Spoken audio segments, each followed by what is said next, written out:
Arthur the rat. Once there was a young rat named Arthur who could never make up his mind. Whenever his friends asked him if he would like to go out with them, he would only answer, "I don't know." He wouldn't say yes or no either. He would always shirk making a choice. His Aunt Helen said to him, "Now look here, no one is going to care for you if you carry on like this. You have no more mind than a blade of grass." One rainy day, the rats heard a great noise in the loft. The pine rafters were all rotten, so that the barn was rather unsafe. At last the joist gave way and fell to the ground. The walls shook, and all the rats' hair stood on end with fear and horror. "This won't do," said the captain. "I'll send out scouts to search for a new home." Within 5 hours, the 10 scouts came back and said, "We found a stone house where there is a room and board for all of us. There is a kindly horse named Nellie, a cow, a calf, and a garden with an elm tree." The rats crawled out of their little houses and stood on the floor in a long line. Just then the old one saw Arthur. "Stop," he ordered coarsely.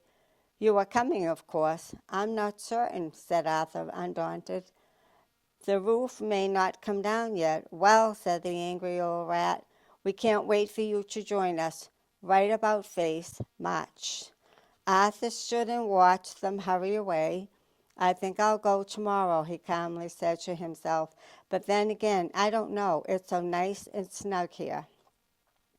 That night there was a big crash. In the morning, some men with some boys and girls rode up and looked at the barn. One of them moved a board, and he saw a young rat, quite dead, half in and half out of his hole. Thus the shirker got his due. Kit.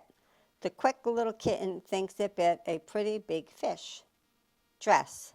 Many of Fred's friends slept in tents and then get drenched by the treacherous weather. Trap. The harrowing black cat dashes at any man and likes to land on the plaid carriage. Lot. The honest swan stops and acknowledges the fox dodging the bothered wasp. Strut. Mother loves butter but comes from the southern countryside. Foot. The butcher put the pudding in the wooden nook to cook. Bathe. Can't half the staff ask to transfer to the enchanted castle in France. Cloth. Lawrence often offers Ross a Florida orange and horribly strong frothy Boston coffee. Nurse. The early bird prefers the earthy worm. Fleece. Fleece. These unique machines teach people to speak and reason. Face. The raven waits until late day for the great wave to break. Palm. Father and Ma said to calm the facade in the Nevada Plaza. Thought. The small walrus caught the hawk in the salty water. Goat. The mauve rose slowly grows in Owen's old grove. Goose. Beautiful music booms and humans move to the groove. Price. The shy writer types at night to fight the silence in their mind. Choice. The spoiled boy hoists the toy from the soil. Mouth. Mountains of flowers crowd the grounds above the house. Near. Deidre's fear seriously interferes with her ideal career. Square. Beware of scarce fairies, rare mares, and scary prairie bears. Start. The Sahara party marvels at the fast star on the safari. North. Laura's warm aura reforms Norse horse for the important war. Force. The adorable boar snores hoarsely and notoriously hoards imported pork. Cure. The tourist endures rural tours of Europe and procures gourmet bourbon. Happy. The coffee, salami, spaghetti, and macaroni are ready. Letter. Cover Sugar covers the tiger's whisker, comma, Bertha's and Cinderella's saga and a drama. I can say that again. It's got Bertha on there, sorry. Comma, Bertha's and Cinderella's saga is a drama. R. Richard, Wilbur, and Harry are running around the treacherous river. L.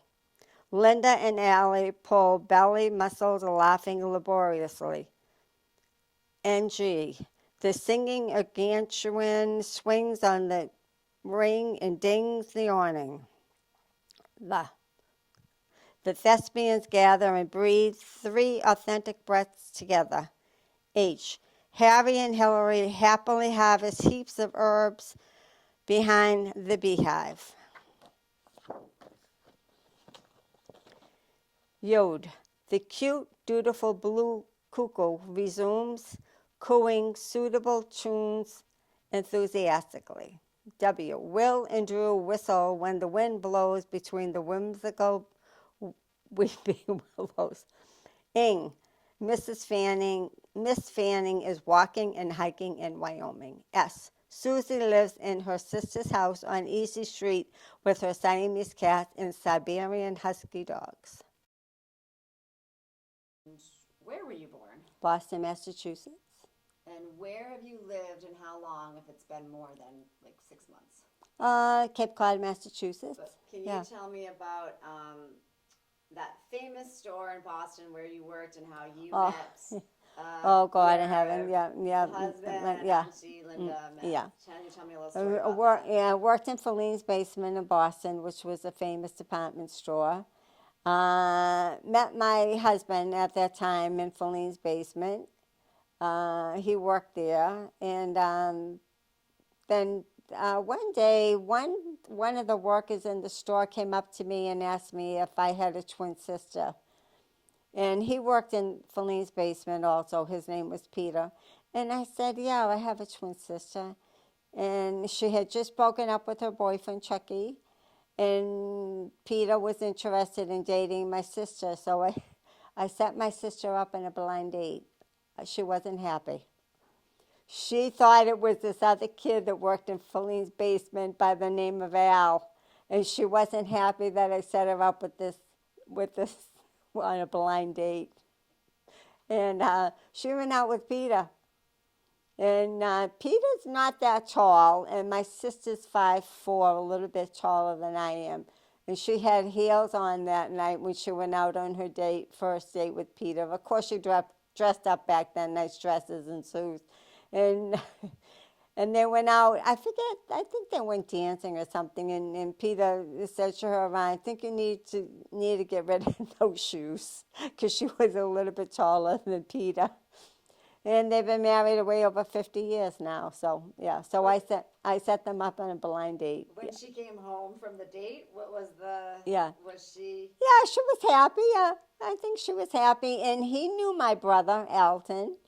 He knew my brother, Alton. And Peter came from a nice Italian family, a big Italian family. Yeah. And then what about, how did you meet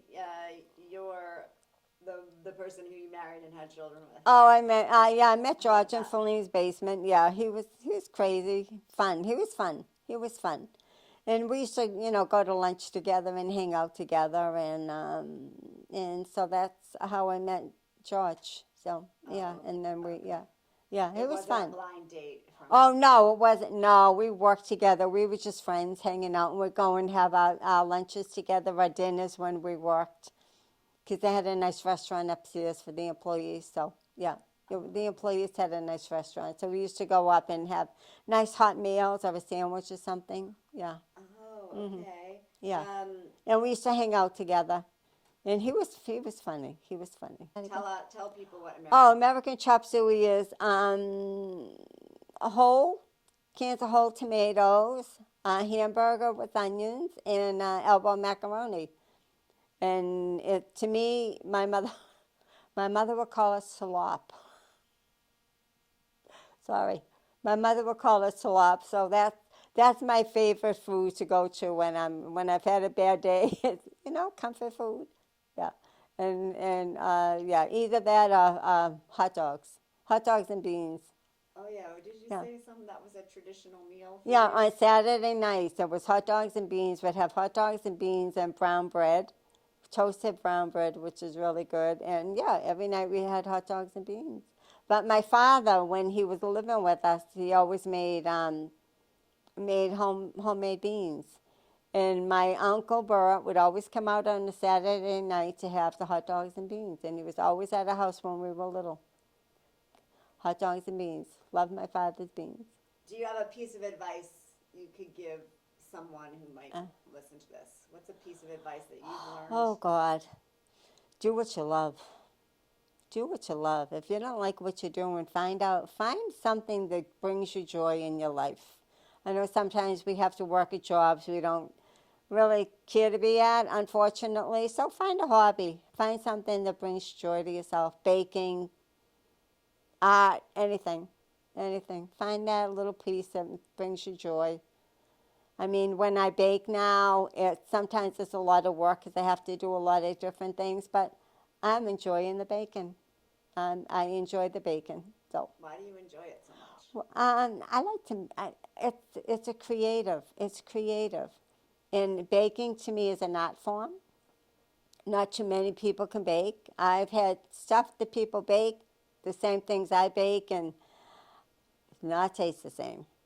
Doesn't taste the same. And always use fresh ingredients and natural ingredients, no imitation anything when you bake. Because you're going to taste it and it's not going to taste good. So it would be the baking. It would be and I love to cook. I can cook, so I can cook. So yeah. If I bake or cook, it's always I have to share it. So